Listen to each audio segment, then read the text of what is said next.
G'day guys and welcome. Good morning, good evening, good afternoon, happy time zone to wherever it is you happen to be. My name is Michael, I'm the Dead Aussie Gamer, and these are my wonderful Patreons who support the channel, help us keep the lights on here in the Dead Aussie Gamer crypt, and enjoy a wonderful game that we are playing. Today we are playing Pathfinder 2nd Edition, Curse of the Crimson Throne. For those of you who do not know, Curse of the Crimson Throne is actually a Pathfinder 1st Edition adventure, which came out really early. I want to say it's like maybe the second adventure Paizo released as an adventure path. They then did an anniversary edition of this very adventure, and we have converted it from Pathfinder 1st Edition to 2nd Edition for my wonderful players. Of course, this does not guarantee anything in particular. We're still, kind of feeling things out, but I'm going to be less critical about that for myself. Thank you so much, Jasmine, for dropping in. So good to see you, my dear. I hope you are well.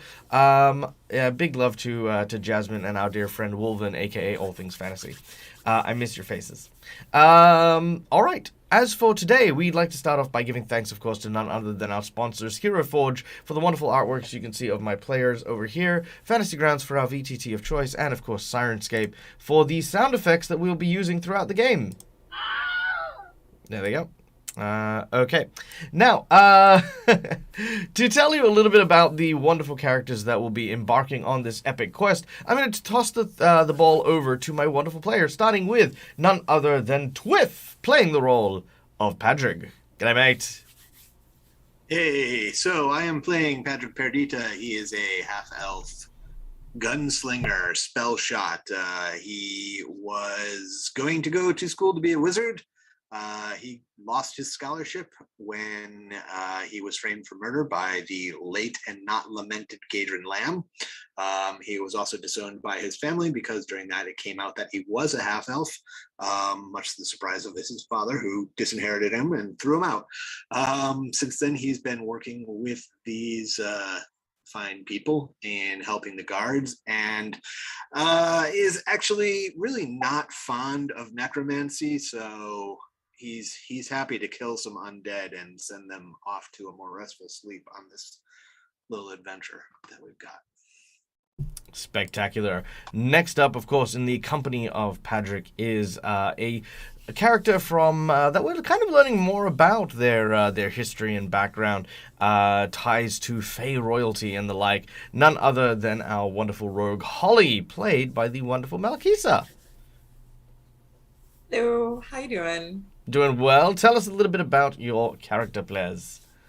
Holly is a fairy of noble heritage who has read entirely too many books, and when her parents decided that they needed to marry her off to make a marriage in the court, she wanted nothing to do with that. So she went ahead and jumped up and moved realms and came here, thinking it was going to be exactly like all of the adventure books that she had read, and it unfortunately is not at all in the least. And she has just been confronted with the fact that one of the infamous tricksters, who also happens to be friends with her former fiance, is apparently coming after her, and she's a little nervous about that. And she's also extremely nervous about what's going on, because her perceptions are not quite what they used to be. She's having a bit of a rough time right now, but she still has her companion Penny, her husky familiar, and Penny brings her great comfort. Beautiful. I love it. Next up on our list of wonderful heroes is, I gotta stop saying wonderful, I don't know why that's the word of the day today. The next up in our intrepid group of heroes is none other than Quinn, the investigator, played by the incredible Ire Janasi. Hey, Michael. Hello, my dear. Hey. Tell us a little bit about Quinn. Well, Quinn is a native to the city of Korvosa, investigator class and investigator by trade, and is bracing herself to square off against what she believes might be an undead half-orc that she's already faced off against. That's true. The giggling definitely did not allude to many positive things and positive memories. But I guess we'll have to see where that lands. All right, next up is, of course, someone we welcome back to the table. None other than the wonderful chat. No, God damn it. I'm going to come up with something. Just give me a second. None other than the indomitable. There you go. That's it. Chad playing the indestructible Fido. Our not an android. You're a automaton. Our automaton ranger. Hello, I am Chadwick, and I am wonderful as well, so that's all right. You can say that. I am playing Fido, the Automaton Ranger, as you had wonderfully stated. And Fido is actually a couple thousand years old, about 3,000 to 4,000 years old. And every 500-600 years or so, he decides to take a nap for a couple hundred years and then wake back up to see how the world has been, because he has to just get away from it. And most recently, he wakes up outside of Korvosa and decides to check it out and see what's going on. And that's where he meets this wonderful group of people and has decided to stick around because they are each very intriguing to him with their technologies and their funny ways, and he wants to learn more about this society today, so he hangs out with them, and that's where we are with him.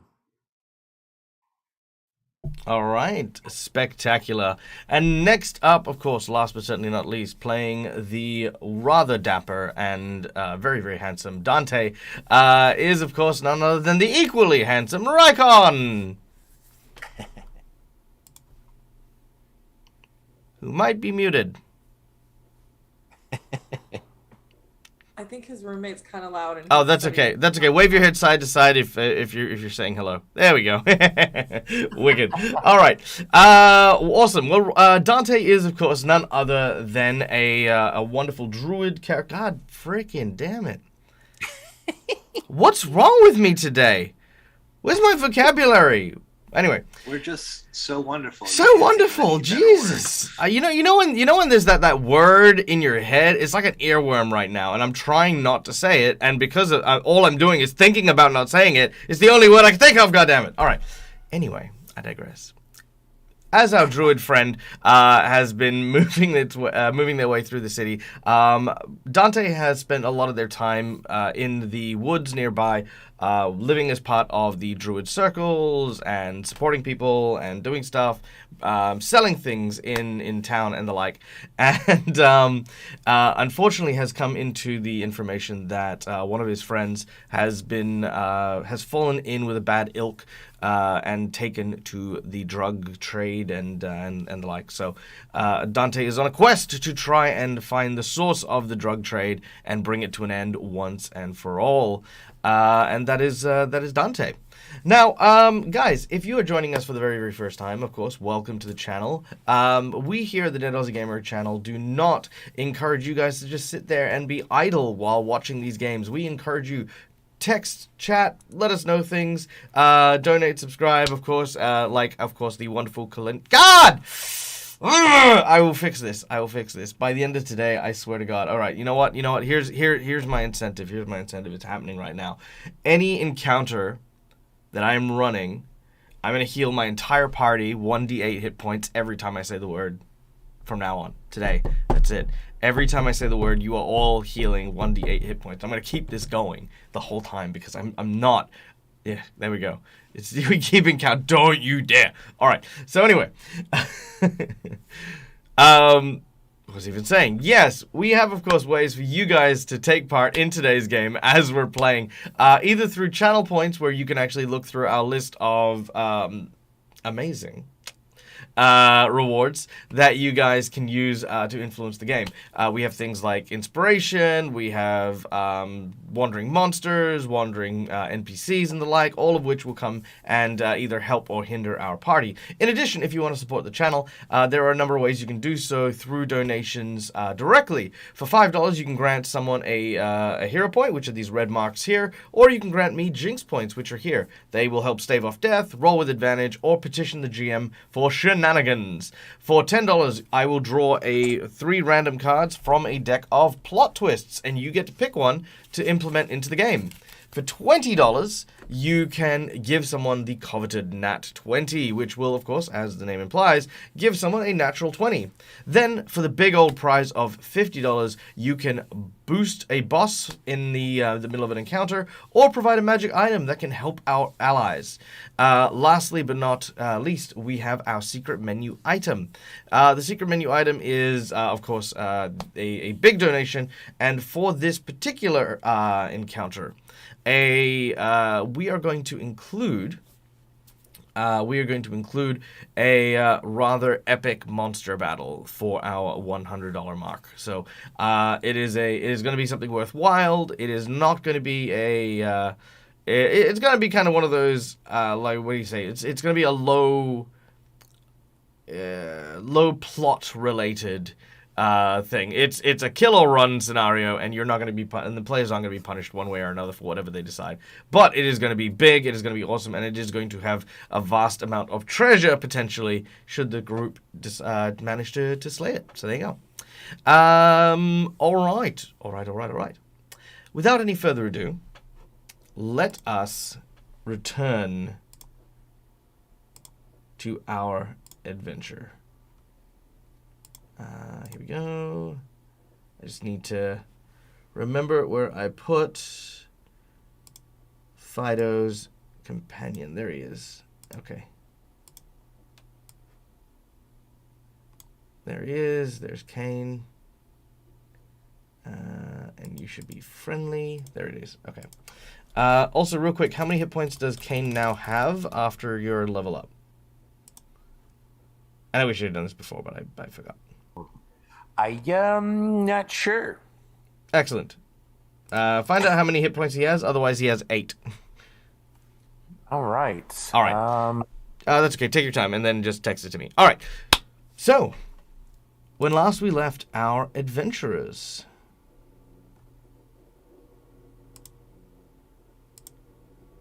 all right, here we go.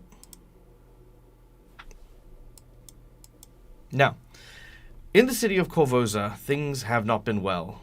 Riots, chaos, all of which stemmed from the death of the king. Or should I say the emperor. His late wife, Queen Iliosa, has been doing everything that she can to keep the city running. Thanks to the efforts of our heroes, she has managed to see a small glimmer of light amongst the chaos, and has asked our heroes to take on the roles of deputies within the Korvosan Guard to help try and bring peace to a unsettled city. With that, the heroes have managed to do a number of different things. Pulling out traitors from deserters of the Guard, dealing with Chelish nobles trying to steal away sections of the city, and more. Tired, weary, our heroes take a few moments to catch their breath and recover, and are approached by a man by the name of Thousand Bones, a member of the Shoanti tribes. The Shoanti are a native warring tribe to the northern reaches of Varisia, the nation to which they all belong. They have a very, very tenuous relationship with the city, and it is found out that during the catastrophe and the riots, one of the Shoantis that came for diplomacy had been killed in the riots, but their body not returned to the Shoanti people. When Thousand Bones asked, it was discovered that his body was stolen, taken by the gravediggers, and sold to none other than Rolf Lamb, a relation of some part to the infamous Gadron Lamb, an underworld kingpin thug who stole things and did drug trafficking. Also was a villain that our heroes had killed very early on in the campaign. Rolf apparently has the body of the Shoanti chieftain's son, and if not returned, and the body not being able to be laid to rest, it may spell war for the city. Quinn quickly grabbed together the people that she trusted most and made her way into the Grey Quarter, where they managed to find the rather enterprising gravedigger and wring out the location of their transaction, a place known as the Dead Warrens, which is where we find ourselves now. The group now fight against the undead as they enter into the catacombs below the graveyards, and after having slain a quite substantial number of skeletons, including an owlbear skeleton, they now need to decide where to go. However, amongst the darkness and the skeletal visages that lurk within the shadows, there's the sound of giggling that seems to come from the south. All right, let's share my map with my players, and you guys can decide where you would like to go. Now, the room that you're in is supported by 4 large pillars, and you can see that surrounding these pillars are just scattered bones lying just in piles everywhere. The giggling sound is coming from the very, very end of the corridor, where you see the unworked stone being dug at through the wall, dirt kind of falling to the sides here. There is a passage that leads you beyond. Though cramped, it still does lead you forward.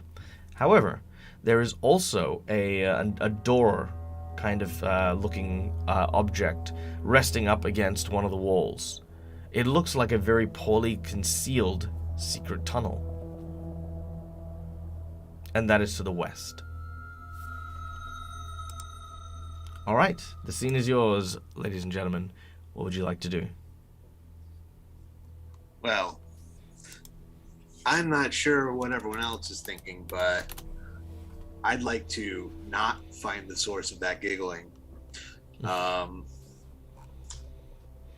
And having found poorly concealed secret doors, I don't know, that piques my interest. If you're trying to hide the passageway, that might be the one that we want to actually take. The last time I heard giggling, I got drowned and wet and smelled like fish.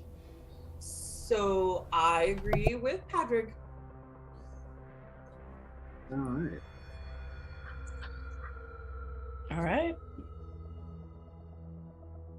Who wants to take the lead? I'll go first. All right. All right. Patrick, you make your way westward, which I will place you here, which hopefully you can kind of see around this area at the moment. Yes. It's very, very dark. So I have low light vision, but not actual dark vision. Ah, all right. Let's. I will follow to assist. All right. Does who has the torch, as it were? I want to say Rykon had it. Yep. So yep, Rykon's got the torch. So yes, it is super dark because Rykon is not here. So Rykon can come over here as well. And then people without dark vision can see. There we go. All right. I apologize. I can see as well. I was focusing on trying to find the thing for you. So there you go. Nope, that's fine. Thank you. Let's have a look. Let's see. Plus number of hit points equal to 6 plus your constitution modifier for each level. Okay, so 6 plus your con. What's your constitution? Oh, it's con. Okay. Con is +2 and its hit points were 6. So yeah, that makes it. So 8 times 4 is 32. Okay. And I apologize. I lost my map. Nope, that's okay. I can give it to you. Just bear with me while I just make sure that Fido doesn't die. There we go. Done. No, we don't want that. All right. Okay, there's your map. Okay, cool. All right. So once again, as I mentioned, there is a door which has been leant against the wall here. And it looks to be again. It's a door propped up against the wall, almost as if it's trying to conceal a secret door. What do you want to do with it? Maybe I should check that for traps before we go any further, because this seems a little dangerous.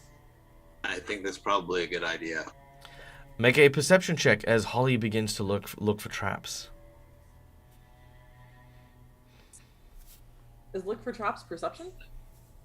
Yeah. Okay. 19. From what you can see, there are no traps. It looks clear, guys. All right. Well, let's see if we can get it open. All right. Do you just open the door? I will cautiously open the door. All right. As you reach your hand to the door handle, I need you to make me a reflex save as you grab it. All right. Reflex save. Reflex.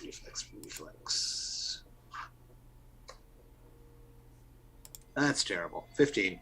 Oof. All right. Yeah, with a 15, that is not enough. Unfortunately, as you... Ooh, wow. Okay, 8 points of damage. As you grab hold of the... handle, it shatters like glass. And the shards of glass penetrate your hand as you literally just crush the fake door handle, and bits of glass go into your palm. It's just pain and agony at that point. Just jagged bits of it's almost like if you've ever had the misfortune of dealing with carbon fiber and stuff like that. It's just sharp. It's nasty. And it's mostly painful than fatal, if that makes sense. Ow. God damn it. Okay, you didn't say anything about checking to see if it was real. I just checked to see if there were traps on it. Very true.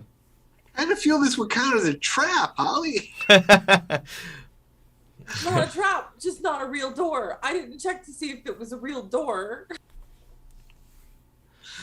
We'll discuss this later. Cautiously, taking out some of the shards and then bandaging your hand rudimentarily, you cautiously open the door. It is not actually attached to anything. There's no hinge or nothing there. The door basically actually opens by just falling off or being slid away, not grabbing the handle and opening it as you would a normal door. As you do so, beyond you see... There we go. You see a tunnel leading down and into the dark. This thin crawl space is pitch black, and those of you who are small in size can move comfortably through this area, but anyone larger will be squeezing in. I'm squeezing. Looks fine to me. All right. I'm going to, at this point, Holly, since you are small and can see in the dark, maybe you might be best to go first. Oh, that would be logical, I guess.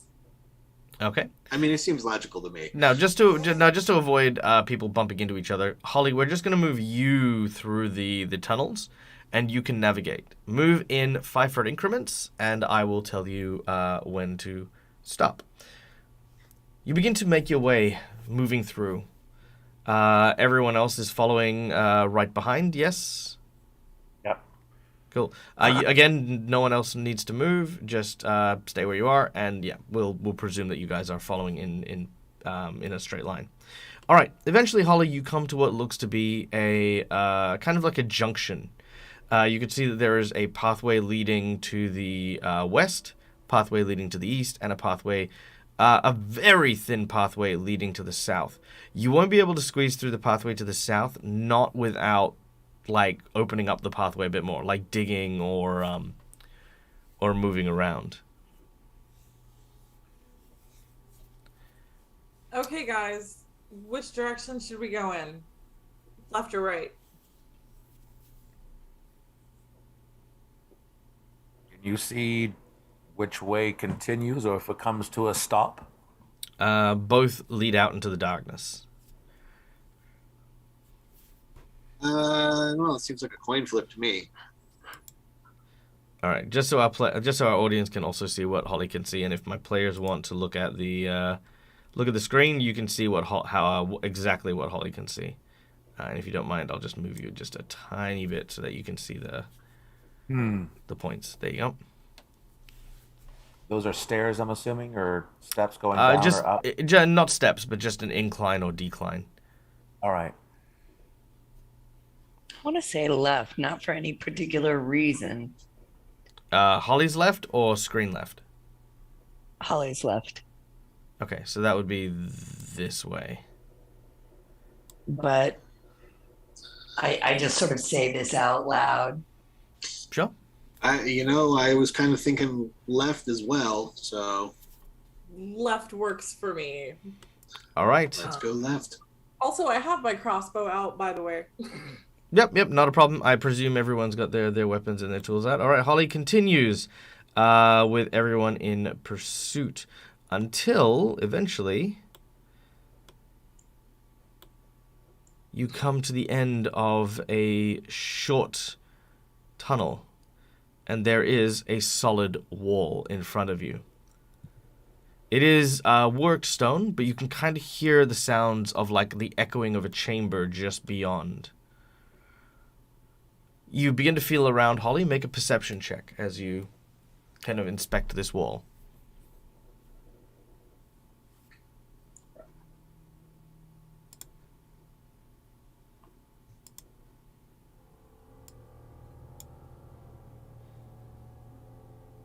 Okay.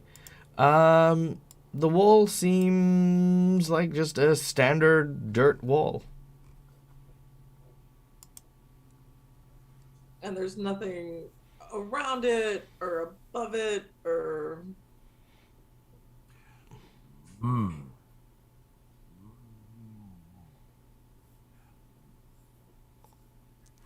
Might I come up and look with you, Holly?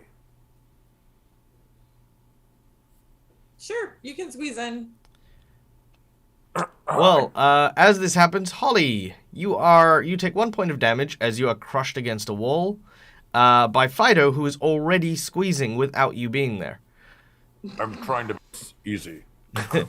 Yeah, it's non-lethal damage, so it's fine. It's just more like it's like, yeah, sure, come over, and then you just see this scraping bit of metal that just sort of. Ow. I'm sorry. Excuse me. Pardon me. I'm sorry. Excuse me. All right. Do you have dark vision at all, Fido? Yes, I do. Good. All right. Perception check. Yeah, you actually find that if you scrape away some of the dirt, there's actually bricks behind it, and that the bricks actually come loose super quickly, revealing a chamber beyond. A corridor of worked stone. You can see that the walls and ceilings of this, the hallway just beyond, are encrusted with dozens of yawning skulls, some of which have mouths that have the, what do you call them? It's not a sconce, it's a lamp, it's a lantern, it's a torch that is stuck in a wall. What are they called? Is this a sconce? Sconce. It is a sconce. Yeah, Okay, good. It's a sconce. Yeah. Okay, yeah. Yeah, so there are... To the wall. Yeah, so there are several sconces in the chamber beyond. Is the chamber larger? Yes, much larger. I'm going to move in so everyone can come in behind me. All right. As you move in, can I get everyone to please place themselves... Actually, yeah, please place yourselves in the order that you can in the corridor that has been revealed. Don't enter the room just yet, because this is where Holly has entered. Yeah, Right thank there. you. Is that good? You have to be in a line. No one enter the room, please. Okay. There you go. Yep. Whatever the marching order was, just, yeah. Sorry, Patrick, over where Dante is. Yeah. Oh, yeah, you... and I lost my map again. So. Oh, you can... And I can't see to where that is, so Ah. I'm just kind of, vaguely moving myself and No, hitting hang on. walls, Dante, apparently. stop moving. Okay. One moment. Dynamic lighting is so fun. Just All to right. throw I'll it trust out, you to just put me where I'm supposed to be. I can't move Kane, so Kane is still back in that first room. That is perfectly fine. All right. Is that okay for everyone? Can you all see now, roughly? Looks Yes. good to me. Good. All right.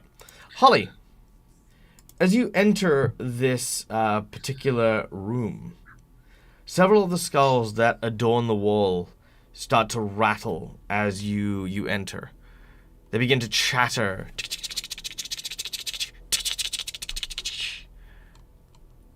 As they do so, I need you to make a perception check for me.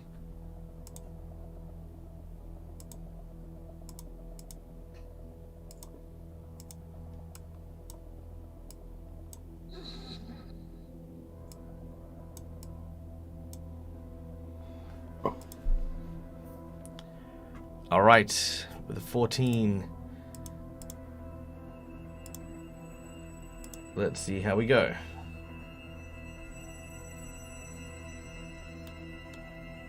I like this. Stealth check. Hey! That'll do it. Oh no, hang on. I'm gonna use one of my jinx points. Ha ha ha. No.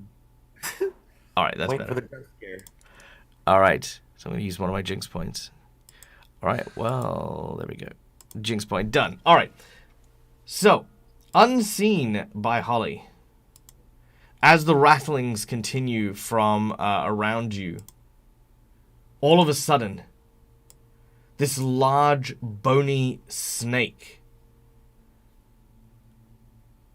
begins to shift with this kind of almost hypnotic dance that seems to almost grabs your attention, but as it does,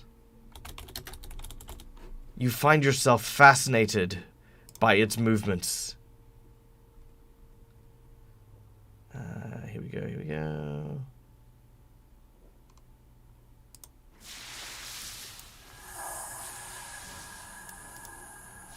All right. Here is an image of the creature for my lovely players and the lovely audience. No, I don't like it. All right. So in front of you, Holly, this creature starts to and move left and right. And as it sways, you need to make a will save, which I will drop on you in just a moment. Here we go. Will save on Holly. Oh, All right. That is a success, but I'm going to use a jinx point of course you are. because I can. That still succeeds. All right, that's fine. You are not captivated by this creature. However, you are caught flat-footed by the one directly behind you, who lunges and bites at you, dealing 7 points of damage and inflicting a paralyzing poison, which you also succeed against. Yes. All right, and with that, we are going to go into an initiative. Now, everyone else, except for Holly, can roll their stealth for their initiative, and you'll need to do this manually.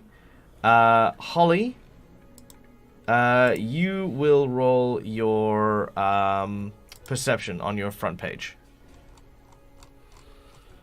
And let's see how we go. These are also not terrific rolls. I'm gonna get eaten again. You're probably going to get eaten again.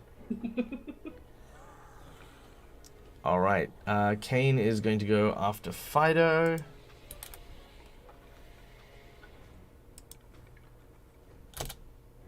All right. Okay, beautiful.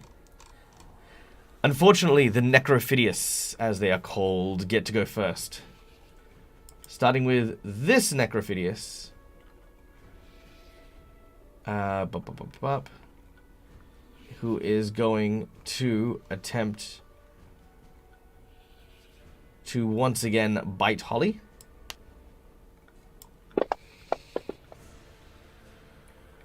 Which is a hit. And a further 8 points of damage. Followed by the poison. Ooh, which unfortunately is a critical failure. Ooh. Do you wish to use a hero point or a nat 20? I would like to use a hero point to reroll it. Very well, a hero point and a reroll. That is still a critical failure. All right. Yeah. That is unfortunate. Where is your hero point? I mean, it's gone now. No, I know. I'm just trying to find where that one is. Ah, there it is. Yep. All right. Boom. Hero point is gone. All right. Now, as the Necrophidius bites you, your body begins to stiffen.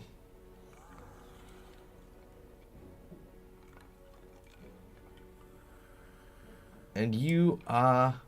Oh, wait. No, you're not. You are actually immune to the paralytic effects for 24 hours after you succeeded the first time. Ooh, yay. So you're actually immune to their dead Dance of the Dead and their paralysis. In that case, can I have a hero point back? Yeah, I guess. Fine. I guess. Jeez. Cheesy Pete's fine. There you go.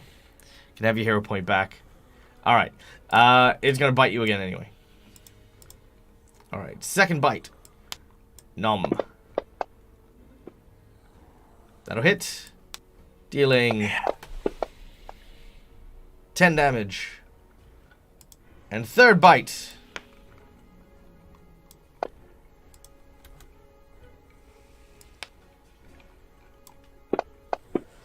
Is not going to hit. It's going to critically miss. Ooh. Yay. Maybe it can bite its own self. Maybe. Give us a number between 1 to 5 for its crit miss as this large snake lashes out. Let's go with a 3. 1, 2, 3. Melee, decision paralysis. It is slowed for 1 round. Alright, so it'll only get 1 action in the following round. Alright. The other Necrophidius slithers along the ground. 5, 10, 15, 20, 25. It tries to maintain its distance. It seems to rear up and sort of hiss at you, keeping this distance for the time being. It readies an action. All right, Quinn.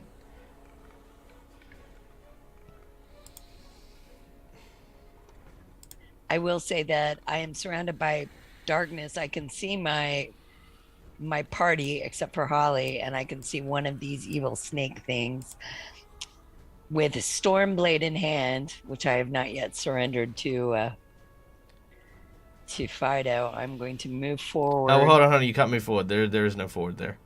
Oh, okay. So yeah, you're in the tunnel. Actually, you know what? I'm just gonna do this just so that you guys can actually see what you're doing. But this. Oh, am I at the back in the tunnel? So I have to like follow these guys. They're probably arrayed in the tunnel. Come here, you. Can you guys? Does that help? No. Have I not done anything? Why does that not work? Hold on. I've got this. Apparently not. It's just darkness. Well, if I follow these guys and stand next to Fido, all right. right? So you're gonna move. You're gonna move through the areas and go next to them.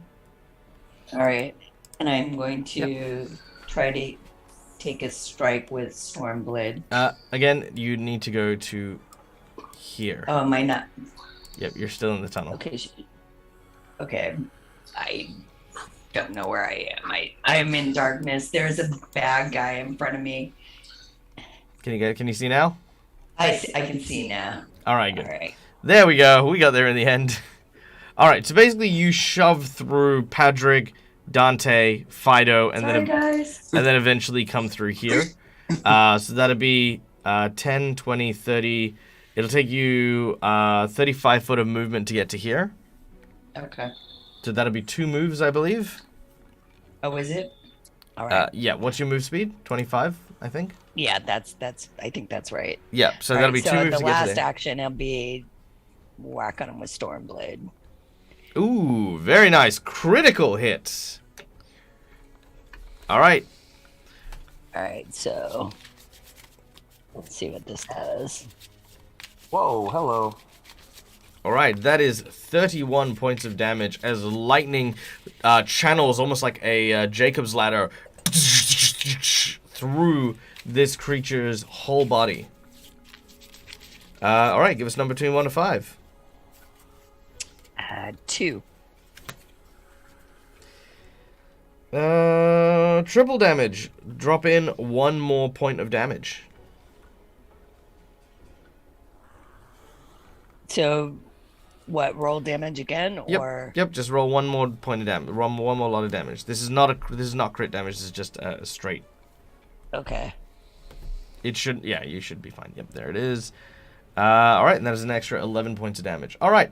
Yeah, this hit that you strike runs the entire length of the skeletal spine, causing cracks to appear along its vertebrae. Yes. Fido and Kane. Okay. I will. I'm gonna move up to here. 10, and then 15. Yep, you've moved 15 foot to there. And so that's 1 action. Ollie's still in his mouth. I'm going to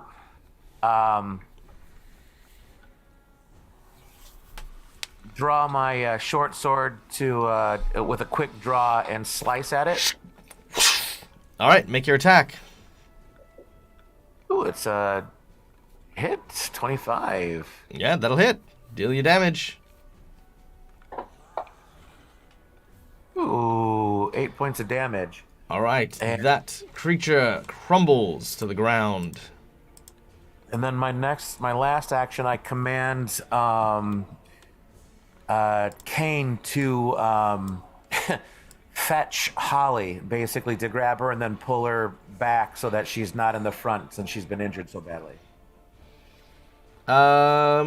He cannot do that with his actions, mostly because he just doesn't have the actions to do so. But he will stand in a protective stance near Holly. Okay. And yeah, and then I'm done. I'm facing off the second one down there. All right, Padrick. All right, so I can see absolutely nothing. So I'm gonna just kind of guess. That's 5, 10, 15. Oh, I guess I can't go there. I don't know where I can move to.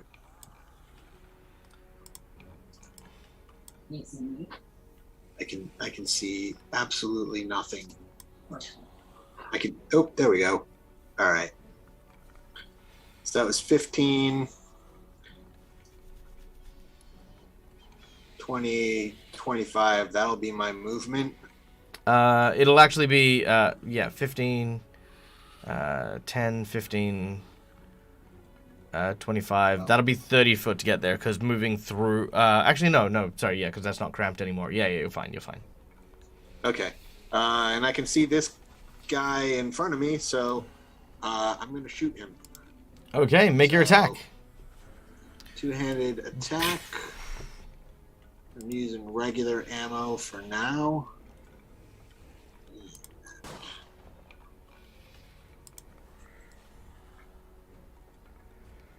That'll hit. All right.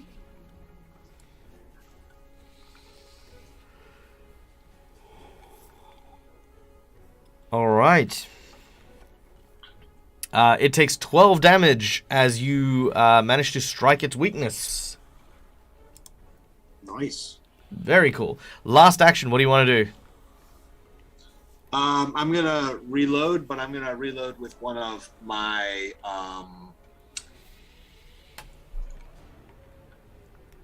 my holy water bullets. Very nice. All right. We then go to Dante.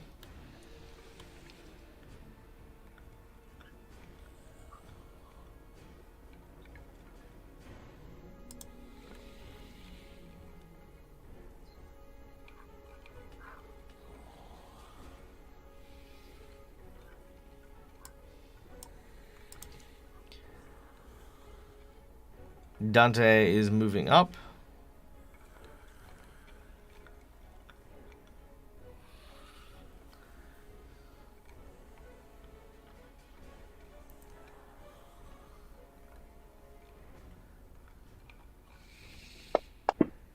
Dante is using Disrupt Undead.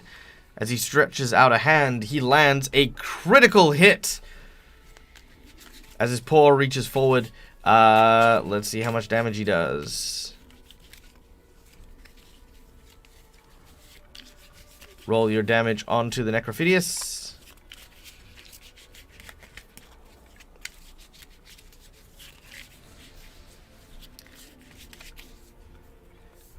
Actually, you don't need to. It says it right there. You deal no damage to the Necrophidius. With a shocked look on his face, Dante tries to wonder why. Why didn't my Disrupt Undead work? Unless this creature is not undead at all. Dun dun dun! Actually, it's not undead. Alright. That leaves you with no more actions because you've moved, you've used your Disrupt Undead. We then go to Holly.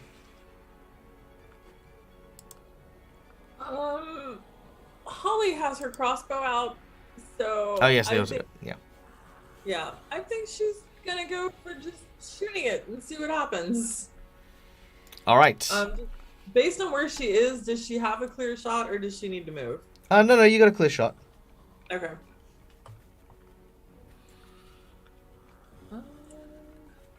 You can shoot between my legs. I mean, I am short. Let's just shoot it and see what happens. I am tall. Alright. Did you roll it on the actual creature? I didn't because I'm dumb. Sorry. Then you miss. You shoot whatever square you rolled in.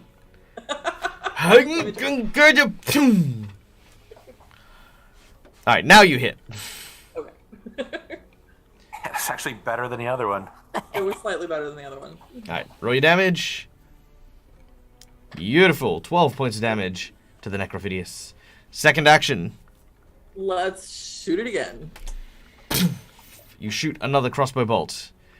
This one is a critical miss. I don't do well with the second one. Alright. What is... Pick a number between 1 to 5. Let's just go with 1. Aim carefully next time. Until the end of your next turn, your attacks require an extra action to use. Oh. Which means you cannot use your last action to attack. Sad me. Okay. Alright, what do you want to do?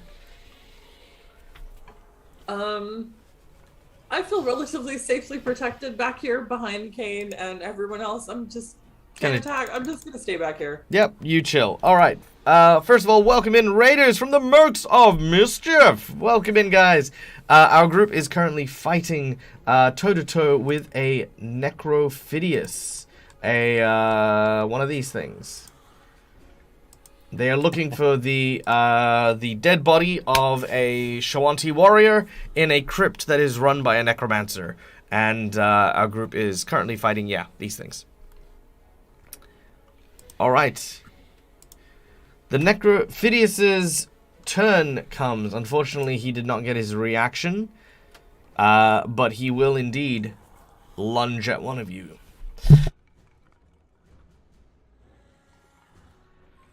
Well, Fido hasn't been here for a few weeks. Let's go for him. Yes. The large serpentine creature lunges forward and bites at Fido. And will critically miss. Not on my watch. I'm going to burn my jinx point, and I'm going to bite you again. Boom. And he still misses. Doesn't crit miss, though. Damn. Alright, he is going to try and bite you again with his second action. The jaws of death fail me yet again. I'm going to, again, my final jinx point. Listen, buddy, I need a nat 20, okay? I hate to say this, Michael, but did you get your donation for the other 2 jinx points earlier? Oh, I didn't. Yay, I've got 2 jinx points. Yay. Thank you. Ollie. I will take them. I'm a terrible person, but I can't not. Yay. Alright. Unfortunately, that is still a miss on you, and brings us to Quinn.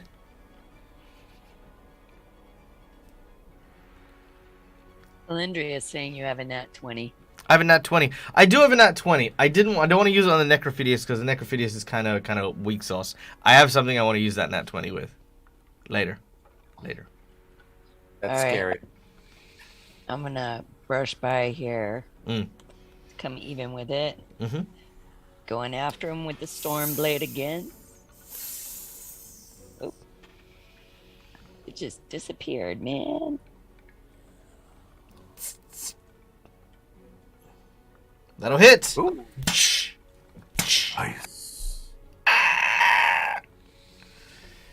All right, 16 points of damage. Ooh, this thing is wobbly. This thing is broken. One last action, Quinn. Take another swing at him. All right, go for that other swing. Not in negative numbers yet. Nice. Oh. Well, as the critical hit strikes it, yeah, that one is absolutely wrecked. Broken to pieces. It shatters into a billion pieces. Yes. Without understanding why, Fido holds up his hand to high-five her.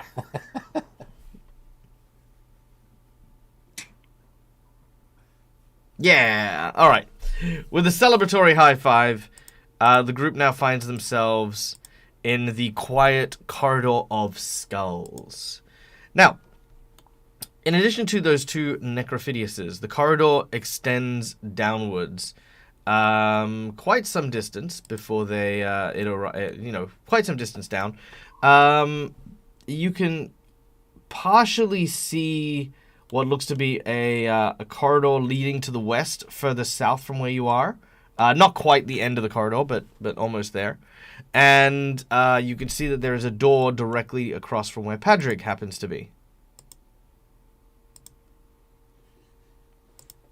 Well, those of you with a torch can see that. Yes. Is there a way that I might be able to scavenge some of that poison off of the body? It is venom, and yes, make a survival check. Okay. Can I assist her? No. Because she got a 24. You have 1 dose of Necrophidius poison. I'm going to put it on my main dagger.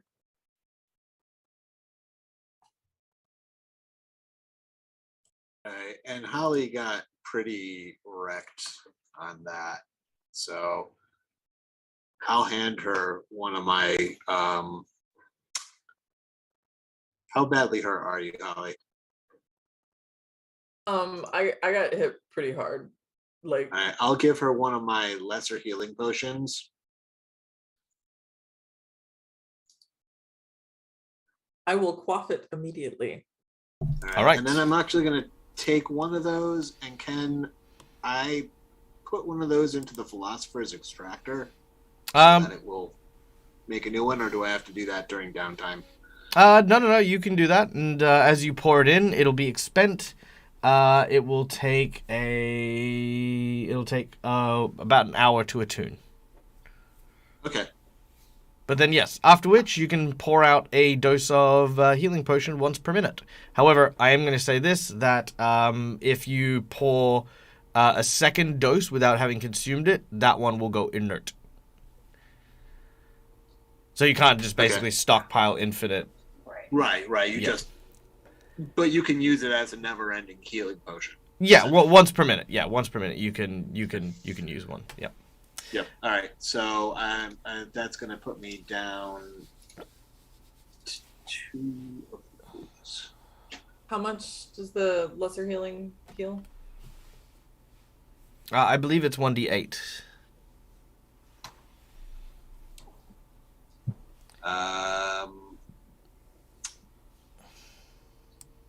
This potion restores 2d8 plus 5. 2d8 for the lesser. Wow. Okay, fair enough.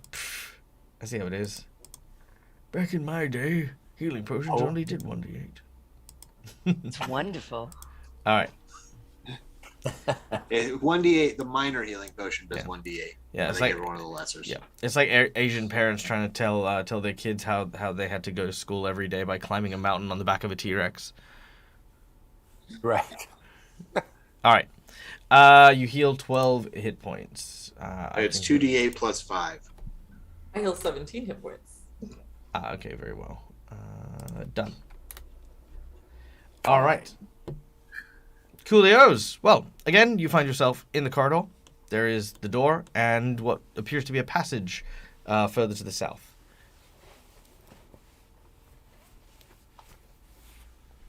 Shall we investigate the door and then, depending on what's in there, decide about the passage?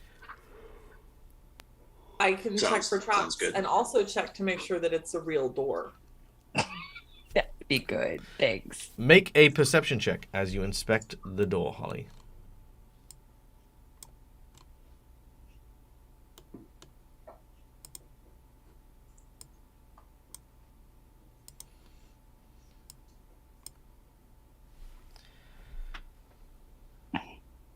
Okay, with an 18. Looks fine. It is definitely a real door, and I also don't think there are traps. All right, I'll go to open it again. Can I also make a perception check before I open it? Sure. Just in case. I'm not saying I don't trust you, but...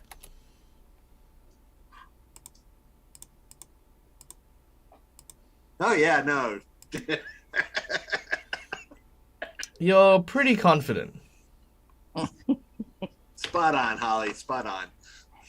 All right, I will attempt to open this door. Okay. The door is pretty easy to open. It is pretty easy to open, he says. Okay, there we go. All right. Now, inside you can find wooden tables here stacked with vials and beakers, as well as other alchemical-looking materials. All right, is there light in here? No. Now, although the southern table seems to be heaped with lots of broken vials, it leans heavily on a hastily repaired leg. 3 cauldrons sit against the eastern wall. One of them is upended, and the foul, rancid concoction of old rendered fat has spilt out onto the floor. As you find yourself here, in addition to all of the stuff I've described, there is a tiny creature in the dark here. Now, where is the light at the moment? Let's have a look. So, Patrick, you literally can't see any of this. The only person who can is Holly. And I can't even see Holly. No, you've just opened the door and there's nothing on the inside. Maybe you should have a torch. Or I should let someone go in front of me. Or you should let someone go in front of you. Either way, many solutions to this problem of this person because I mean I'm not one to punish players. That's not me. Except if it's Rob, then fuck Rob, right? But I'm going to say this. These dudes kidnap blind people as a profession. It's what they do. It's their thing.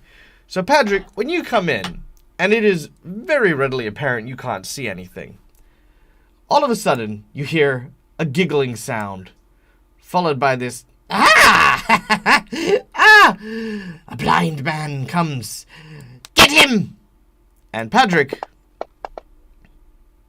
Oh, come now. No. Come now. Actually, I did forget to also apply flat-footed. And invisible. Hold on. Let me add these things real quick. Flat-footed on Padraig. And invisible on me. All right, there we go. And let's try that again.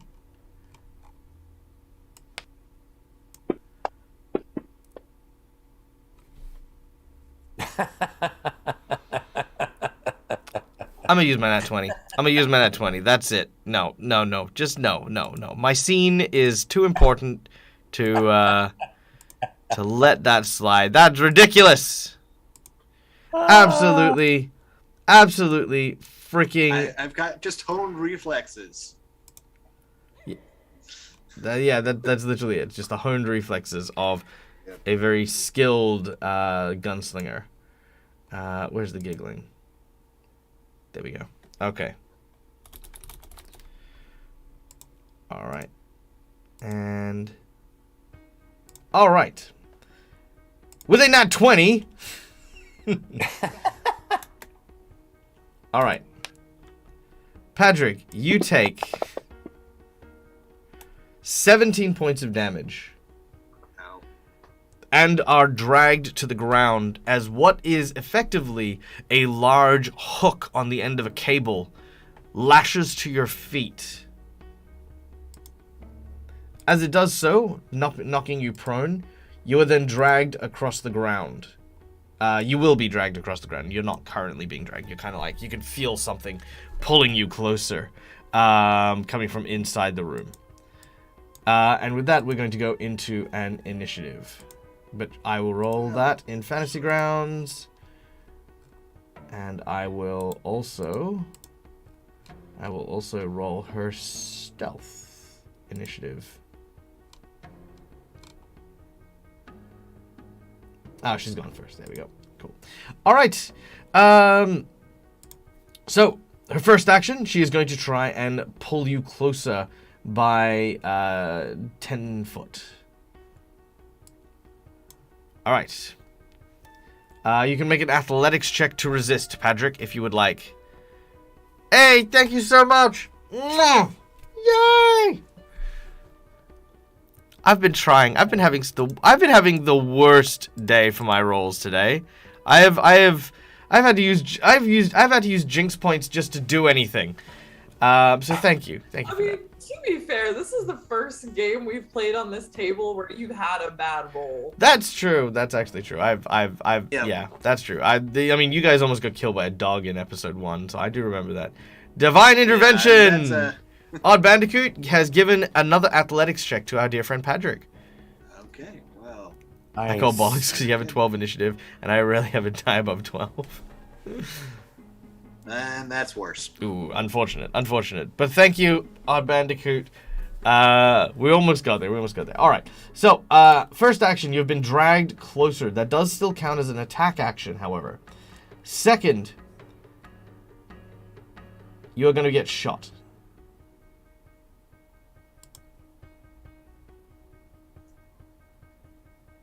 Oh, no, you're going to get stabbed. That's what you're going to do. You're going to get stabbed. Ah, critical miss.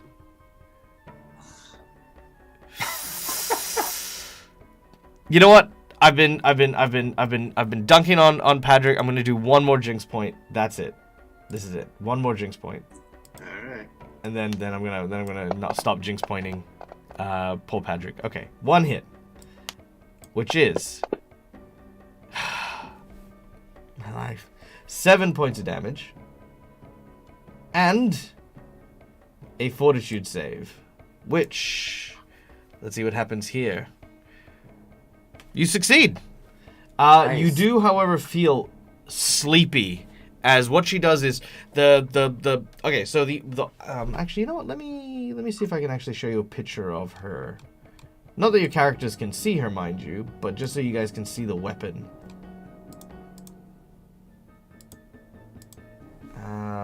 Okay, no, that's not gonna work. Over here. There we go. Images. There we go. Yeah, there it is. Okay.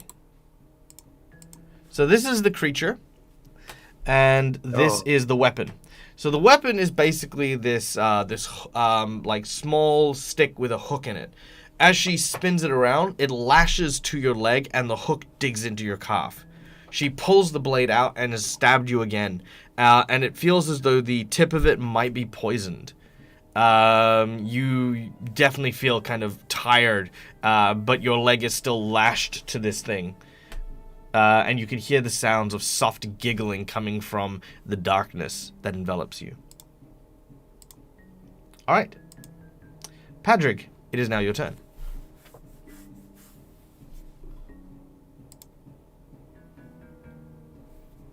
First, I will get off mute.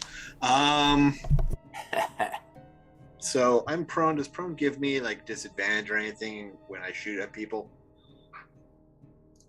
Or is just? I mean, obviously I'm gonna have disadvantage because I can't see. I know it gives you a disadvantage when you attack in melee. I don't know about ranged. Might not actually give you a penalty if you're lying prone and ranged. As long as you're not using a bow and arrow. Yeah, I mean, look, all of the penalties will apply automatically because it's Fantasy Grounds and it kind of does all that. But all right, well, I'm gonna. But the other side of things, is you can actually see nothing. Right. I'm gonna still try and stand up. Mm-hmm. So I guess that will be my first action. And then I'm gonna try and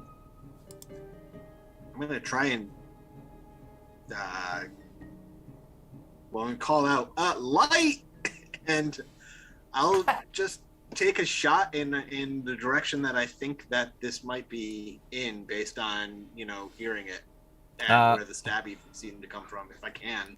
All right, roll a percentage for me, please. Percentage. All right, so that is, remind me how I do that. That's the dice down at the bottom here, right? Yep, right click on the D10, click the percentage, drop it in chat. As you stand to your feet and call for light, you wave your gun in the air. 59, you do not hit. You do hear the sound of the cauldron being struck and a spark of light. There is a momentary flash, and you see these two mirrored eyes on this small, light blue, kind of almost gnomish-looking woman with this vicious, blood-soaked hook.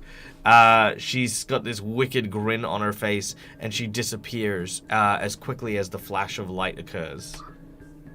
All right, I will... I'll take my last action to reload. I'll use a regular bullet because I don't think these are undead. Very well. Okay, next up is Dante. I'm gonna let Dante take his action, but I'm sure he's gonna tell me about what he's gonna do. Moving forward and into the room, there is now light. And you can now see this this creature. Her eyes immediately start to shrink, and she kind of tries to cover herself from the light that you've brought in. She hisses at you out of anger. Dante uses electric arc as lightning strikes from your hand and launches in its direction. She takes 3 points of damage, narrowly managing to avoid the majority of the blow. So that is 1 action to enter, 2 actions to cast a bolt of lightning. Quinn, we then move to you. All right, and so Dante's in the room, and it is now lit, and it's this way. All right, so I'll what is that? 10, 15? Oh my goodness, I'm gonna just spend all my time walking to her. I'll just move to here. No, I guess I'll go ahead and expend the second action, also moving, and hit her with my new favorite weapon. I don't know. I don't remember who gave us this. Whoever it was, thank you. I think you thanked them too soon. You do have your hero no, point. the weapon is still great. Yeah, I will use. Actually, yeah, I will use my hero point. All right. Thank you. And I can just re-roll again, right? Yes, indeed. Come on, that's not too bad. Ooh, that is a miss, but not a critical miss. All right, Yeah, so I'll live with that. okay, so I believe you've moved twice and then attacked. Yeah, I've got nothing else. All right, That's it. I will point out you do have your nat 20 in case you wanted to. Yes, use I it. appreciate it. I'm afraid we might encounter something worse. All right, very well. Save it. Holly, you are then up next. Okay. Holly's gonna get a little fancy here. Holly is going to run into the room and jump on top of the table. She's going to do a handstand, kind of flipping onto the table and then flipping up. She's going to kind of go into a downward arc and try to land a dagger, because she still has a dagger in her hand from when she put the poison on it, and try to get it right into the thing's shoulder where she's holding on to the weapon. All right, so that's 5, 10, 15, and then onto the shoulder. Yep, just straight down, and yeah. All right, make your attack. Actually, I will give you this as well. If you want to get an extra bonus, I'll let you make an acrobatics check, and if you succeed, I'll give you a +2 on the attack as well. Okay. So acrobatics first.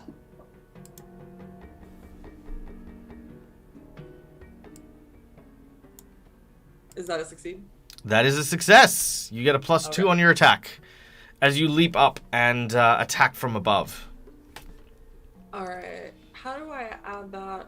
Bottom left, where it says modifier, just click on the box and add 2. Ah, okay. There we go.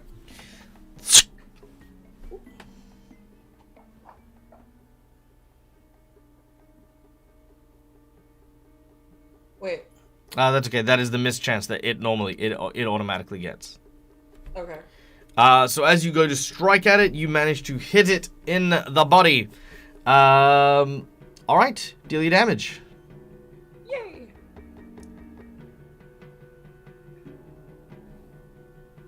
And then the poison. How do I do the poison on that? It needs to make a DC 18 fort save. It gets a 24. It is fine. All right, which brings us to Fido. All right. Yay. Sorry. I have, I tell Fido, attack. You look at yourself in the mirror and say, "You got this. Attack." Not to say Kane, son of a bitch. You've got this. He's like pep talking himself. He's just like, "I've got this. I can do this." Attack. Okay. You got it. You got it. Exactly. All right. Yeah. I tell Kane to attack. Very well. And him. After your turn, he will do so. Okay, and then I go 5, 10, 15, 20, 25. So I'm right in there. Then my last action is drawing and attacking with the longbow. All right. Very well. Why did that happen? That's your mischance. So as you shoot the creature, while your arrow flies in its direction, it seems like almost like a mirrored edge, like the creature isn't standing where you were aiming, and it just narrowly bypasses it. So while you did strike what you thought was it it sort of almost shifts and shimmers as it moves, as it sort of isn't quite there. Oh, it's a magical effect that it's got on it. Yeah. Copy. Okay. Which everyone else has managed to hit, unfortunately for it. All right. The Darrow. The Darrow is not worried about Padrick at the moment. It's worried about Holly. Does Kane get to attack after? Oh, yeah, my that's action? right. Sorry, my apologies. So 5, Okay. 10, 15, 25, 30, 35, 40. So it'll only have enough chance to double move. What's the move speed of Kane? Kane gets 40. Oh, perfect. Then he gets an attack as well.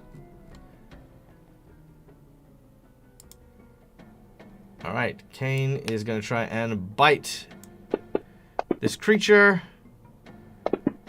He does so, but misses due to the same magical effect as his jaws just narrowly miss out. This creature knows where that the odds are very much against it, so it tries to run away. Does anyone have an attack of opportunity? No. 30, 35. No. I'm checking. Adam. I'm going to say 45. no. All right, so in which case it is going to run away. 5, 15, 20, 25, 30, 35, 40, 45, 50, 55, 60, 65, 70. Yeah, it's basically gone.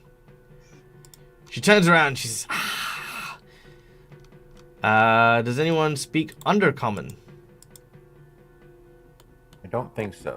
All right. Well, if anyone does, she basically tells you that she is not done with you, and not to get comfortable, for the master will know that you have come. And then she scampers off. But to everyone else, she says, and then off she goes. Rock on. All right. Again, you find yourself in this alchemical lab of some kind. What? All right. So And Padrick, by the way, again, your leg is mangled. You're like, holy yeah, crap. I'm gonna Yeah. take a lesser healing potion. All right. 2d8 plus 5. All right. So That was I interesting. just mark that down to 1. So that's I just grab 2d8 and roll that. Yep.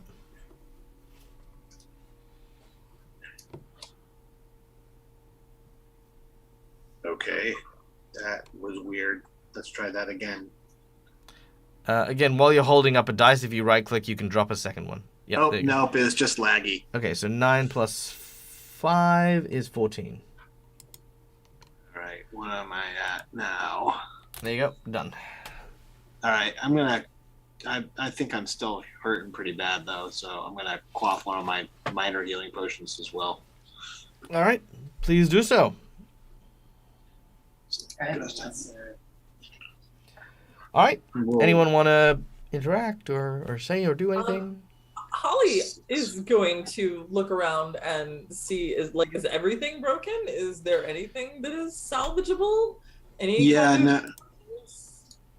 So I have alchemical crafting. Can I use that to kind of aid any investigation around here? Not while you're healing.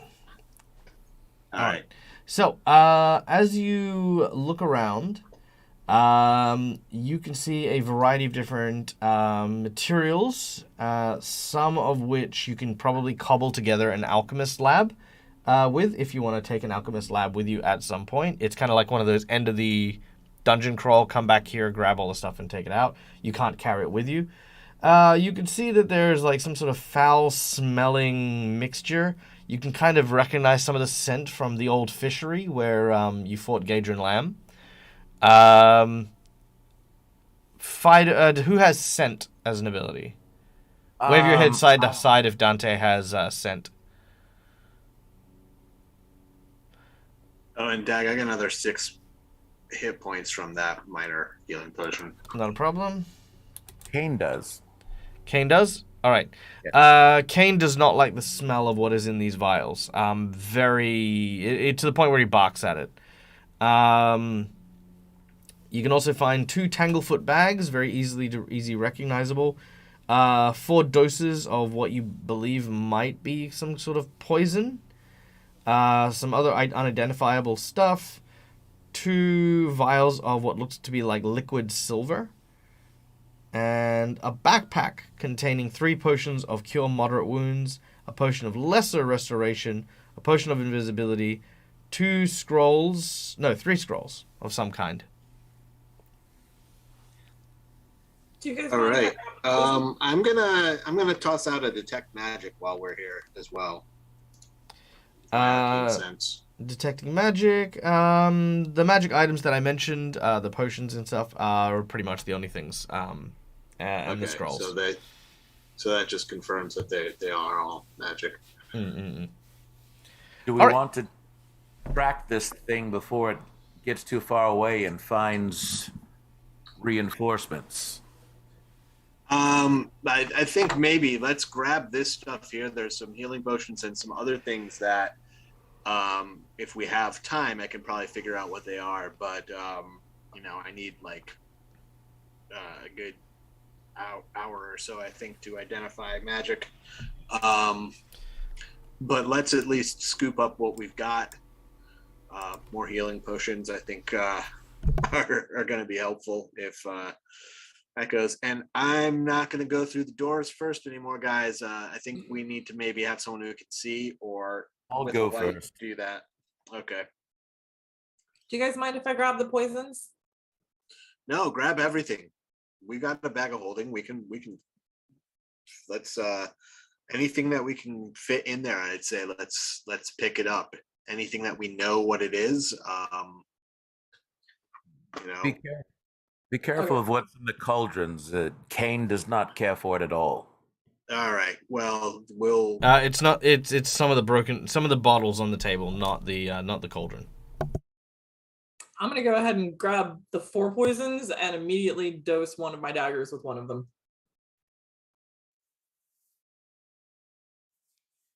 All right, not a problem. That girl. And so I got to ask you to recap to what everything was in there, or put it in the chat so we can read it. That's helpful.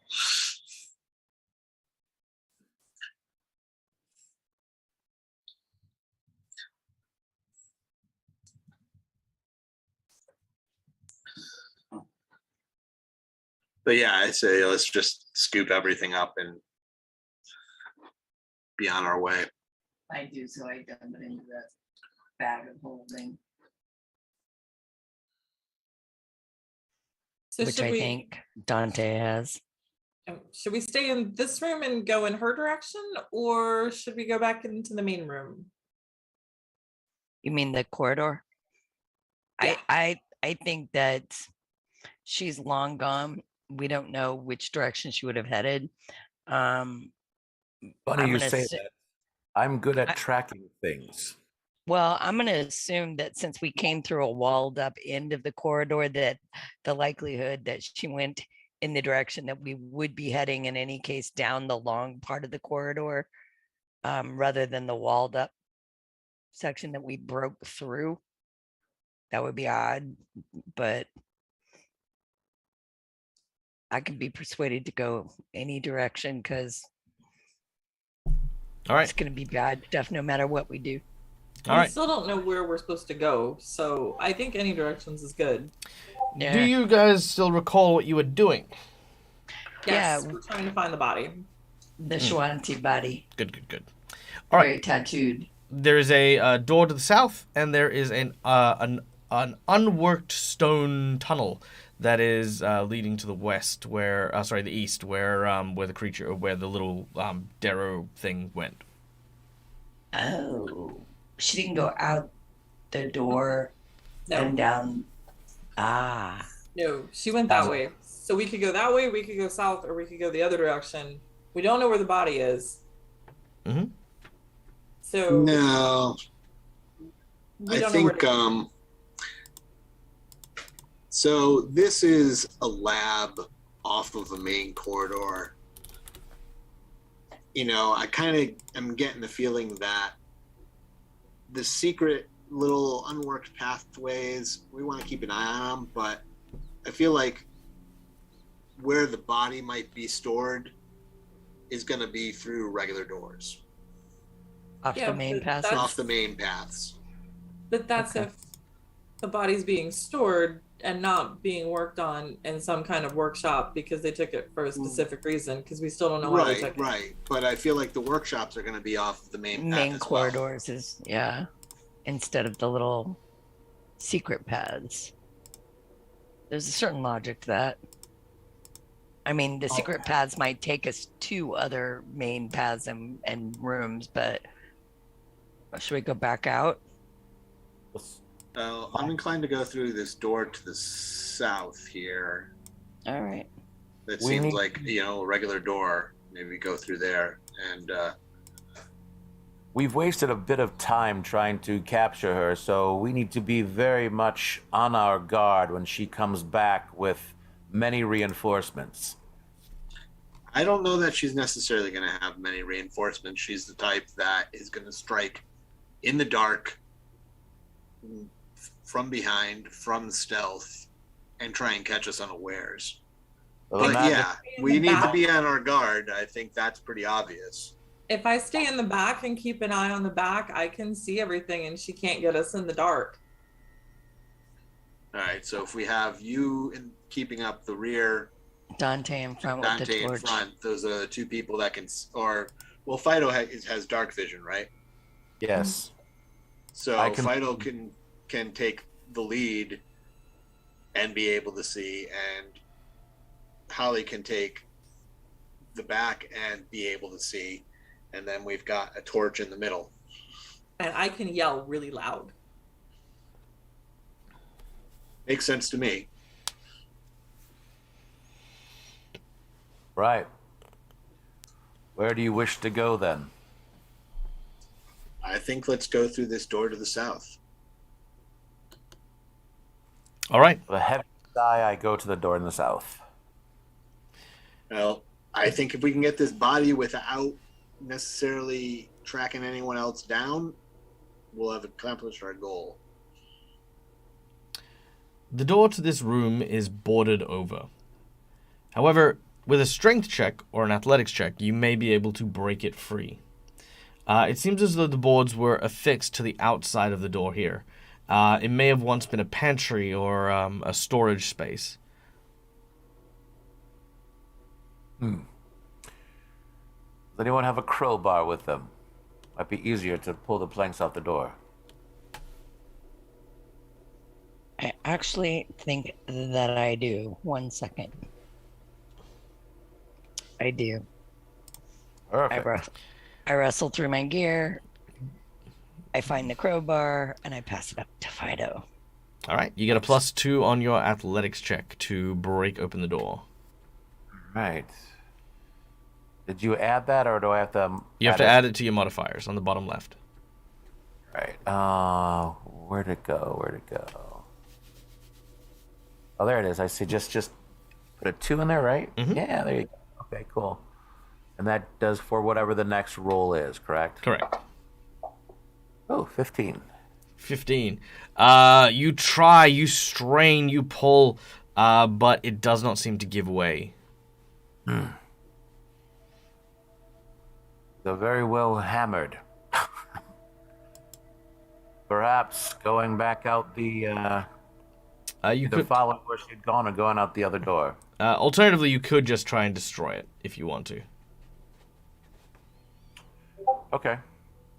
I guess I'll try that. What do I need to do for that? Just Do you have a slashing weapon? I do.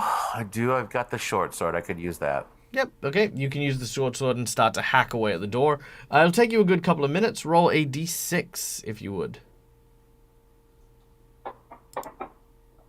Yeah, it'll take you about 10 to 15 minutes of solid hacking before you get through. As you do so, the door crumbles apart, And you can see inside is indeed a pantry. However, there is something in the room as well. A large corpse sitting on a small chest.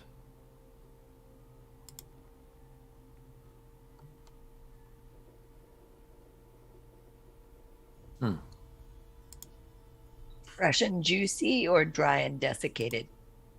Is it the corpse we're looking for? You can't tell from where you are. Okay. Step in up to the chest and the corpse. All right. As soon as you enter,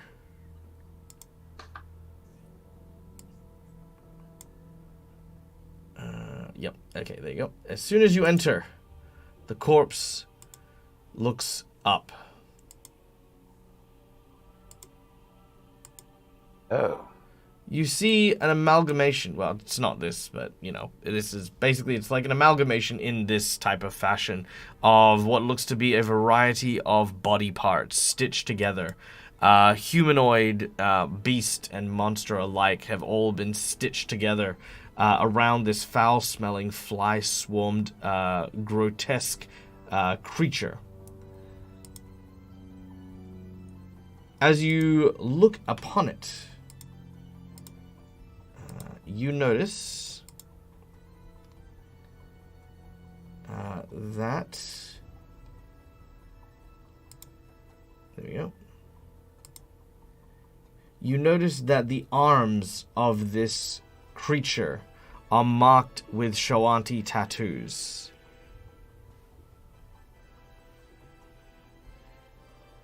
I think they have desiccated the body that we're looking for, people.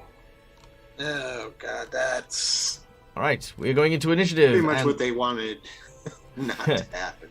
All right, we're going into initiative, and Holly, you are up first. Are we collecting body parts? Evidently, you will be. Holly. Yeah, we're gonna have to put them back together. 10, 20. All right. Holly is going to run stealthily. Can she still do this stealthily? I mean, what, walking straight and at it? Probably not. Probably not. Like, there's no stealth possibility here. Sneaking in a row past everyone in the hallway. You mean sneaking right up to something in plain sight? No, probably not. No, not happening. Okay, it's worth a try. Yep, she's just gonna go right up to it, and she knows about the tattoos, and she knows that the arms are like no bueno, right? Yes, indeed. Okay. She's going to stab him, and yeah, she's gonna target the stab to be not anywhere in the arms and try not to damage the arms, but she's gonna stab him with the poison dagger, but that's 2 movements to get there. All right, not a problem. Make a fort save as you approach. Awesome. That's not foreboding. You are fine. You managed to... oh, actually... oh, yeah, no, that's fine. Yeah, you are fine. You managed to stifle your sickness as you get close to it. Yeah, you feel, like, ill just from being near it. Am I still drained and sickened from the snakes, by the way? Great. Okay. All right. Make your attack. All right.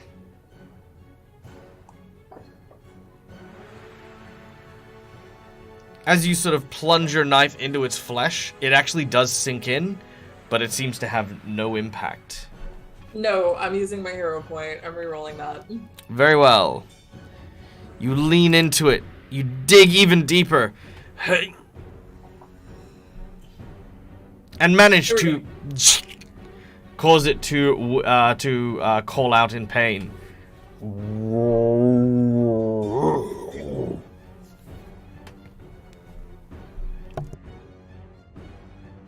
All right. It takes 3 points of damage. It's a poison knife. It is immune to your poison. Awesome. Because it's not alive. Yeah. All right. So you've moved once. You've stabbed once. Anything else? No, that was 2 moves. My movement speed's only 20. Very well. Thank you so much for the donation, Lurking and Concerned. Let us know where you would like to spend that. Would you like a plot twist, or would you like 2 hero points or jinx points to throw into the group? Let us know. Donations are up here. Okay. All right. We then go to the Carrion Golem. Okay. Carrion. First thing it's going to do is a melee claw attack as it tries to backhand Holly away from him. That is a solid hit.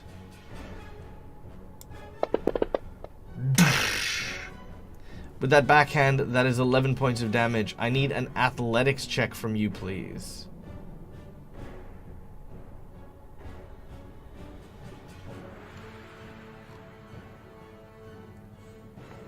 Alright, you are not pushed back. Unless you wish to go backwards. Is there even a backwards? Like, I'm right against the wall. You'll go up against the wall next to Fido. I would like to control a movement back to Fido and get a little further away from him. I'm okay with that.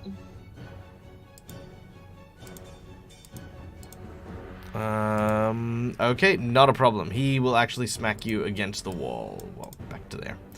Alright, and a fort save, please, as he hits you.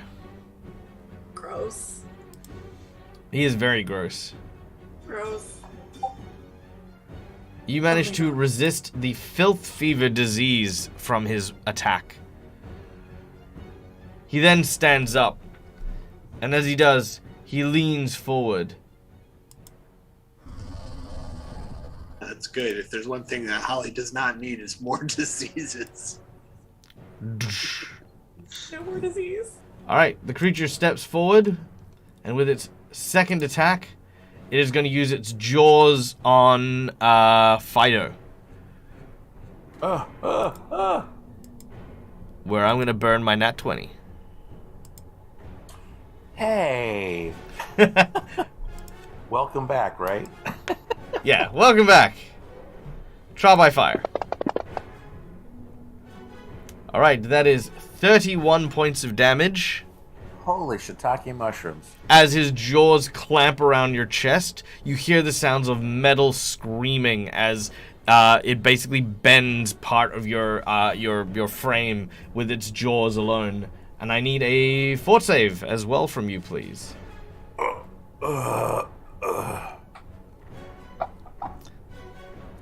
You are fine. You resist the filth fever as well. Also, as we get to the start of everyone's turn, you will need to make a fort save against the smell. And now that it's moved up forward. Alright, we then go to Dante. Do I need to, considering how far away I am? Yes. Okay. It is I was very just making pungent. sure. It's super pungent. Fort save? Yes, please. The DC is 19. Oh, you're fine. I think I'm fine. Yeah, you're fine. You are fine. You've been around rot and decay before. Well, time to attempt to disrupt undead again. Alright, as you cast Disrupt Undead, once again, your spell fizzles. Because he's not actually undead. Nope. Yeah. Golem. Okay. But you're like, haha! Finally! A zombie! I mean, hey, Go rabbit! doesn't hurt to try. It doesn't. And you know what? When I first actually played this adventure and I was in this dungeon, did exactly the same thing. I was sitting there going like, nah, and I was just like, is anything actually dead here? Like, are we even looking for a necromancer? Freaking The lies. skeleton things earlier would be undead. You'd think so, but they're not. They're constructs. Same with this guy. All right. That was your two actions to disrupt. guidance that I can use. All right. Who are you guiding? I was double checking on if I could do this at range or not. I'm going to actually give it to. Let's see. You know what? Because they've been having a bad day so far. Patrick! Also, don't forget to Thank remove you, his my flat-footed. I'm sorry? Yes. Yeah, I'm He's still flat-footed listed still. as flat-footed. Are you? Well, I mean, aren't you though? No. Okay, fine. All right. After Dante attempts the disrupt undead and then follows it with guidance for Patrick, we then go to Quinn.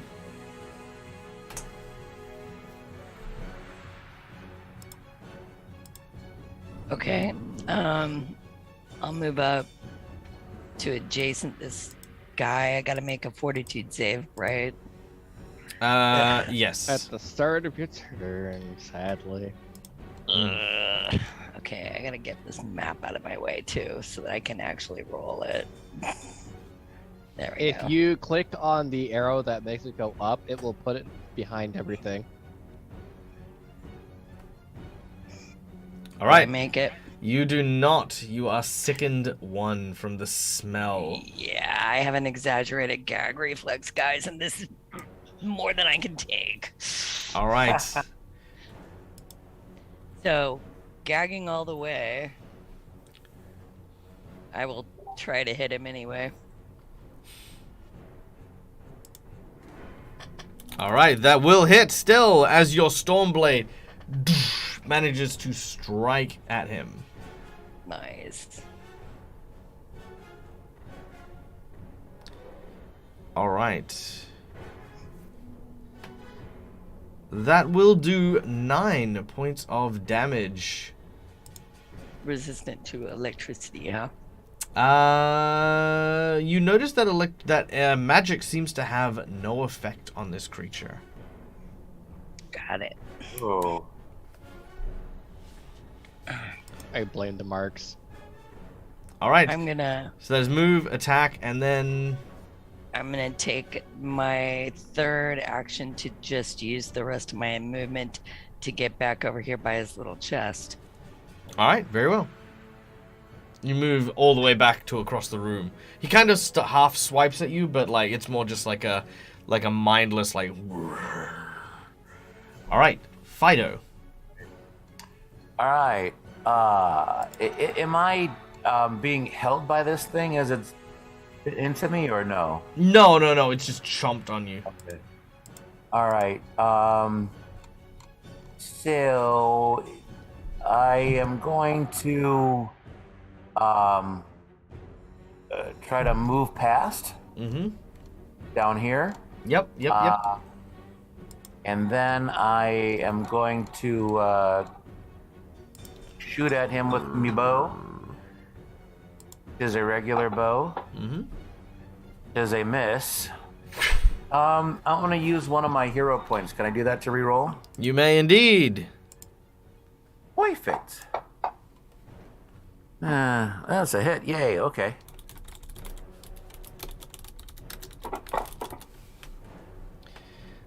All right. The attack manages to hit, but only does 10 points of damage as it's partially resisted. But well done.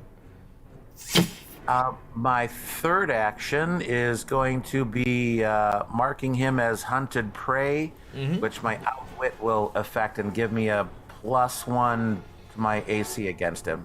Ah, very nice. Okay. It also technically affects Kane as well. Nice. I will remember this. Kane will move 5, 10, 15, 20, 25, 30, 35, 40. Kane is going to move into a defensive position to protect you. Perfect. And that is all he does. Next up is Padraig. Alright, so first things first, I will roll my fort save.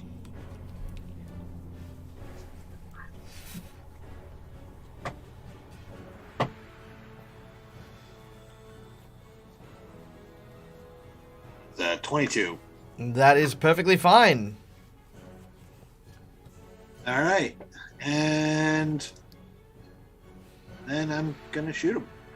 Because there's not even anyone standing in front of me. I'm not going to move. I'm just going to Take your shot. pull my gun up with 2 hands and take my shot. So this is a regular bullet.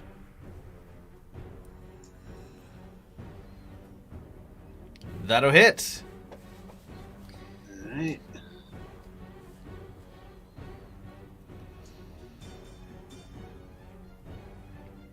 All right, it is partially resisted, down to 8 points of damage. All right. Let's see. I'm gonna reload and. All right. So I'm able to do a recall knowledge when I do my reload, and I'm gonna ask, can I use that recall knowledge Mm-hmm.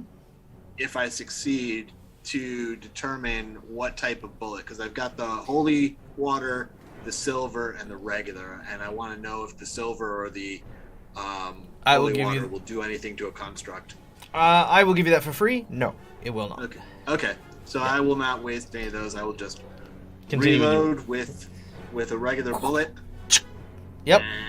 And action 3. Fire again.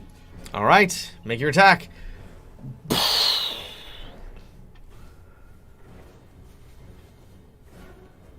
That'll hit. Nice. Deal your damage.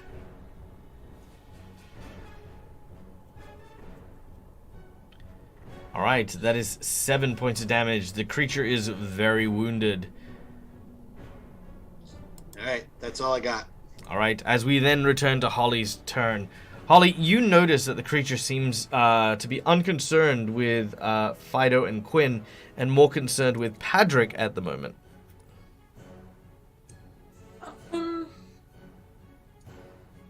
Okay. Holly wants to get fancy again. Holly's gonna do one of her maneuvers. He is going to kind of jump up on him and use his arm for leverage and go around behind him Mm-hmm. and stab him in the back of the head. Okay. So she kind of flip up, go around. Yeah, you're going to attempt. You're going to attempt to do this. All right. So let's start with an opposed athletics check, please. Not acrobatics. I feel like that's acrobatic. Nope. Okay. Because you're basically instigating a grapple. Okay. And if you can't hang on with your physical strength, then yeah, it's a tough one. All right. You do manage to get up onto its back. Next up, you need to make a attack action, which I will give you a +2 bonus for attacking him from behind. Okay.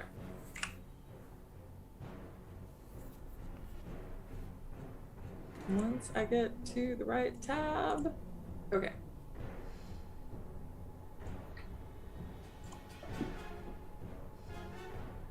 All right. That will not stand, and I'm using my hero point. Very well. Use your hero point and go for the roll.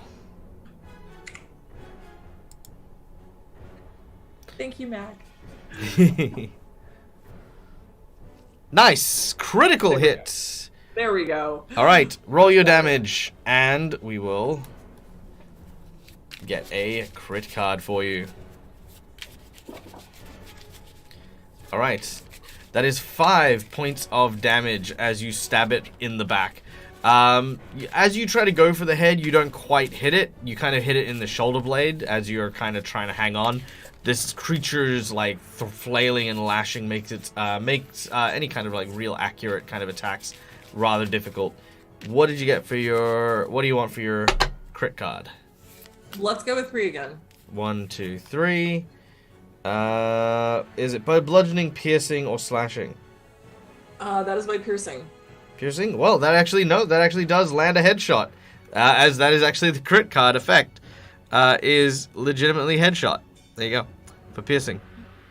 So triple damage, and it must make a fort save or immediately die. So, fortitude, if you'd be so. Sorry, what am I saying? Roll another lot of damage, not crit, but just one extra set of damage. I will get rid of the damage reduction for you as well. Okay, so that is an extra 4 damage. Alright. Then he makes a fort save. Let's see how he does. Yeah, he's okay. So he doesn't instantly die, but you do dig your knife into his skull, dealing a significant amount of damage. Alright, so that'll be your grapple maneuver, your 1 attack. You've got a second action. So I know that Patrick is going to shoot him again. So what I want to do is... Sorry, I got a new feat and I want to use it because I think it could come in handy. Sure. If he survives. Which is predictable. So I want to observe his maneuvers and see what's going on, which will increase my bonuses against him next turn. Sure. But All can right. I also jump off his back while I use that? No. Oh. I feel like I'm going to jump off his back. That seems a little bit smarter. Sure, not a problem. I'm going to jump off his back. Alright. The carrion golem ignores the fairy attacking the back of its skull and instead uses its action to charge down the middle of the pathway towards Padrig. Of course. As it does so, it seems berserk. You watch as it like scrapes its body against the sides of the corridor as it's making its way down, and as it kind of almost bounds like a gorilla, this huge Shoanti fist swings directly at him, and that is where we're going to end today's session. Ooh. All right. Thank you so much, everyone, for coming and joining us today. We hope that you guys had fun. We will be back next week, continuing our adventures into the Dead Warrens in our adventure, Curse of the Crimson Throne. My name is Michael. I'm the Dead Aussie Gamer. Thank you for joining with us this wonderful morning, evening, whatever time it happens to be for you. Thank you again to my Patreons, to, of course, none other than Twiff, the gunslinger, Padrick, the gunslinger, played by our wonderful Twiff. Holly, the rogue. You all heal 1d8. Fine, I did it. Yeah, right. There you go. There you go. You all heal 7 hit points. Nice. You guys can add that. Of course, the acrobatic and agile Holly the Rogue, our fairy combatant, played by Malakisa. Our sly and I almost said it, but I didn't. Our sly and intrepid investigator Quinn, played by Ira Janasi. Our indomitable android ranger Fido, played by Chad, and of course the very, very skillful and very, very magical druid Dante the Kitsune, played by the equally magical Rykon. Thank you guys for joining me this morning. It has been an absolute blast.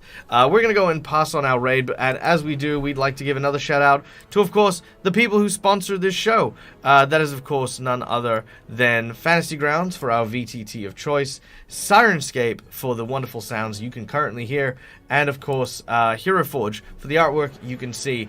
Special shout out to a new follower, of course, the Iron Pigeon and Kenarang. Nice to see you guys. Thank you so much for coming and joining us, with the crypt. I hope that you guys enjoy your stay here. We do lots of TTRPG stuff. What am I doing next? What am I doing next, guys?